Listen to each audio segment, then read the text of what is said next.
from the late 17 teens onward, people in German-speaking Europe and in Ireland had been drawn to Pennsylvania in particular by the fact that they thought that there they would be free of religious tithes and payments because there's no established church that can extort money and obedience from them. And they'd also felt that there was a widespread availability of freehold farms that they could take perhaps for free as squatters and perhaps for very little money, and set up something that would be there for them and for their families, for their children over time, that would be a sufficiency, that would allow them to be independent of the rest of the world, that would keep them from being buffeted by the market, keep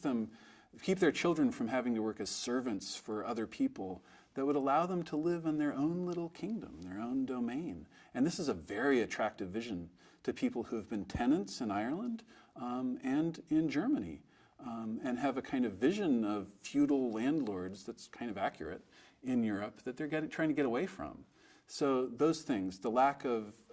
religious order, of some kind of established church that they will be subjected to, and the widespread availability of cheap land, these are things that draw people like a magnet to Pennsylvania, draw them so strongly that many years in the 1730s and 40s, the Port of Philadelphia sees ships come in that are so stuffed full of people that there are all kinds of newspaper stories about how many people have died on the passage over from overcrowding and inadequate supplies. I mean, you can't keep people away from those parts of Europe.